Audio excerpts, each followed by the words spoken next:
49 fertility centre మీకు అందిస్తుంది కేవలం 899 రూపాయలకి ఫర్టిలిటీ అసెస్మెంట్ ప్యాకేజ్. అమెరికాకు ఉన్నత చదువుల కోసం వెళ్లిన ఆంధ్రప్రదేశ్కు చెందిన కర్నూలు విద్యార్థిని కందుల జాహ్నవి మృతి కేసులో కీలక పరిణామం చోటు చేసుకుంది.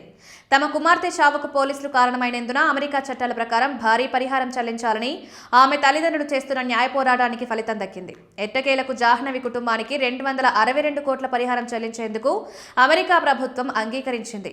2021లో అమెరికాకు ఉన్నత చదువుల కోసం వెళ్లిన కర్నూలు విద్యార్థిని కందుల జాహ్నవి 2023 జనవరి 23న సియాటిల్ రోడ్డు దాటుతుండగా పోలీస్ పెట్రోలింగ్ వాహనం ఆమెను ఢీకొంది. దీంతో తీవ్ర గాయాల పాలైన జాహ్నవి అక్కడికక్కడే చనిపోయింది. అదే సమయంలో వాహనం నడిపిన పోలీస్ అధికారి కెవిన్ డవే ఆమె ఓ సాధారణ వ్యక్తి, ఈ మరణానికి విలువలేదంటూ చౌకబారు వ్యాఖ్యలు కూడా చేశారు. ఇదంతా ఆయన బాడీ కెమెరాలోనే రికార్డ్ అయింది. ఈ వ్యాఖ్యలపై భారత్ కూడా నిరసన తెలిపింది. దీంతో కేసు నమోదు చేసి విచారణ జరిపిన సియాటిల్ పోలీసులు సదరు అధికారిని విధుల నుంచి తప్పించారు. 40 కిలోమీటర్ల వేగం అనుమతి ఉన్న రోడ్డుపై 119 కిలోమీటర్ల వేగంతో వచ్చి జాహ్నవిని అతని వాహనం ఢీకొట్టినట్లు గుర్తించారు.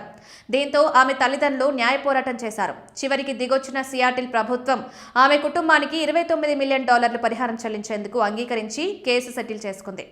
ఈ మేరకు ఒక ప్రకటన విడుదల చేశారు. ఈ సెటిల్మెంట్తో ఆమె కుటుంబానికి కాస్తైన ఉపశమనం దక్కుతుందని స్థానిక అటార్నీ ఈ ప్రకటనలో తెలిపారు.